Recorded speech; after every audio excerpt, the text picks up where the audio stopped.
আজ বারবার উঁকি মারছিলাম আর দেখে নিচ্ছিলাম বাইরেটা। যত বৃষ্টিটা বাড়ছিল মনটা একটু যেন খারাপই হয়ে যাচ্ছিল।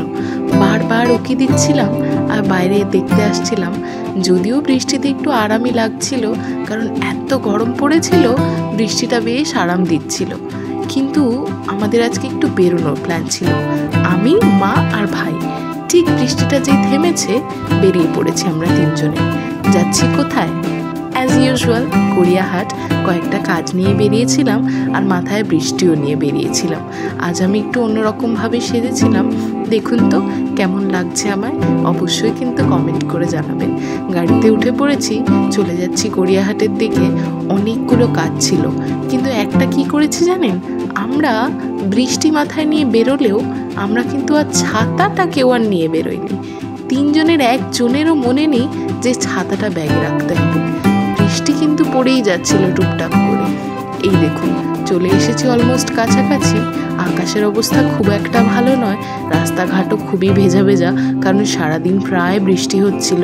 পৌঁছে গেলাম গড়িয়াহাটে আর চলে যাচ্ছি আমার ডেস্টিনেশনের দিকে, যেখানে প্রথম কাজটা সেই দিকে যাচ্ছিলাম। কিন্তু মনটা ভীষণ ভয় করছিল, বৃষ্টি কিন্তু আবার শুরু হয়ে গিয়েছিল।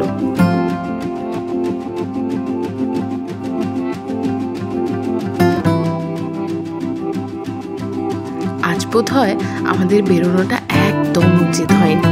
প্রথমত তো বৃষ্টি পড়ছিল, আর একদম যে প্রথম কাজটা করতে গিয়েছিলাম সেটা হলো না জানেন, একদম কিচ্ছু পছন্দ হলো না।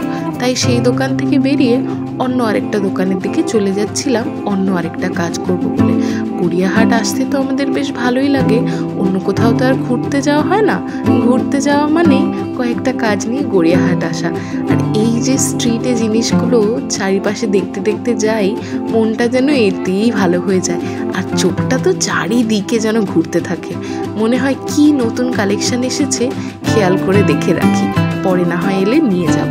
আর এই দেখুন এই দোকানে সিঁড়িটা কি যে ভয়ানক ছিল, খুব আস্তে সন্তর্পণে উঠছিলাম। এইখানে এসে কাজটা হলো। কয়েকটা জিনিস নেওয়ার ছিল মায়ের, সেগুলো নেওয়া হয়ে গেছিল। আর এই দেখুন নামার সময় না মাথাটা যেন ঘুরে যাচ্ছিল, খুব আস্তে আস্তে দেখে দেখে নামছিলাম। একটু যদি পাটা ফসকে যায়, ব্যাস কোথায় গিয়ে যে দাঁড়াবো তার ঠিক থাকবে না। এই যে জিনিসপত্র নেওয়া হয়ে গিয়েছে, আবার বেরিয়ে যাচ্ছি আরও একদিকে যাব বলে। এইখানে দেখুন কি ভালো ভালো kurti set, kurti, shorts, pants, 2 piece, 3 piece, কি নেই এই দোকানগুলোতে। সব কিছু যেন মন কেড়ে নেওয়ার মতো। একটু লোভটাকে সম্বরণ করে এগিয়ে যাচ্ছিলাম আরও একটা কাজের দিকে। যেহেতু একটু দেরি হয়ে গেছিল বৃষ্টির জন্য, তাই কাজগুলোই আগে করতে যাচ্ছিলাম। কিন্তু এই দোকানটা কিছুতেই আমি এড়িয়ে চলে যেতে পারি না। আবার দাঁড়িয়ে পড়েছি কয়েকটা চুড়ি নেব বলে, তবে আজ আর তেমন কিছু ইউনিক রং দেখতে পেলাম না, তাই আজ আর নিইনি। গড়িয়াহাটের কাজটা হয়ে গিয়েছে, এবার আমরা চলে যাচ্ছিলাম লেক মলের দিকে। চলে এসেছি লেক মলে। লেক মলে আজ না একটু ভিড়ই ছিল, কারণ যেহেতু বাইরে বৃষ্টি হচ্ছিল, সবাই বোধহয় এইখানে এসেছিল। আর এই যে আমার এখান থেকে একটু জুতো দেখবার ছিল, তাই দেখে নিচ্ছিলাম জুতোর কী নতুন কালেকশন আছে। তবে আমার জানেন একটা পছন্দও হয়ে গিয়েছিল, আমি নিয়ে সঙ্গে সঙ্গে লাইনে দাঁড়িয়ে পড়েছিলাম, কারণ আরও কয়েকটা কাজ ছিল। মা আর ভাই ওইদিকে অন্যান্য জিনিসপত্রগুলো দেখছিল। জুতোগুলো দেখুন কি ভালো, কি সুন্দর রঙগুলো দেখে মনে হয় যেন সবকটা একটা একটা নিয়ে নিই, কি সুন্দর। এই দেখুন লাইনে দাঁড়িয়ে পড়েছি, নিয়েছি এই জুতোটা। কেমন হয়েছে আমাকে কিন্তু অবশ্যই লিখে জানাবেন। আমি ওয়েট করছিলাম কখন আমার ডাকটা আসবে।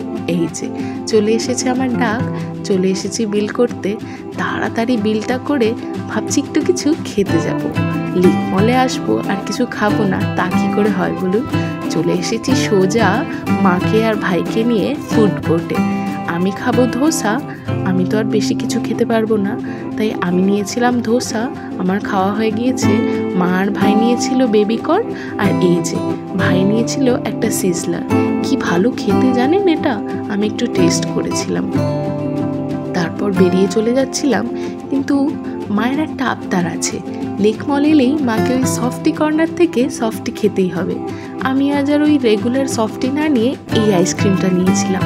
কি অপূর্ব অসাধারণ খেতে, দারুণ খেতে। কি বেশ নামটা নামটা আমি ভুলে গেছি। আর এই দেখুন, এই গাড়িগুলো দেখে আমার এত ভালো লাগছিল, মনে হচ্ছিল ইস যদি আমিও একটু চড়তে পারতাম। আইসক্রিমটা খেতে খেতেই গাড়ি বুক করছিলাম, আর চলেও এসেছিল গাড়িটা, তাই আইসক্রিম নিয়েই গাড়িতে উঠে পড়েছিলাম। বাইরের দিকে হঠাৎ দেখতে দেখতে দেখি, ওমা, আকাশটা কি অপূর্ব রং লাগছে দেখুন, কি সুন্দর লাগছিল। এই দেখুন, এইখান থেকে একটু পরিষ্কারভাবে হয়তো বোঝা যাবে, মনে হচ্ছিল ওই যে আকাশটা দূরের যেখানে রয়েছে, আমি যেন ওইখানে চলে যাই। কোথায় কি জানি, কত দূরে যেন মনে হচ্ছে আকাশটা, কিন্তু কি যে ভালো লাগছিল। আমার মাথার ওপরের আকাশটা নীল, কিন্তু ওই দূরের আকাশটার রংটা দেখুন কি দারুণ। তারপরেই দেখতে দেখতে চলে এসেছিলাম বাড়ি।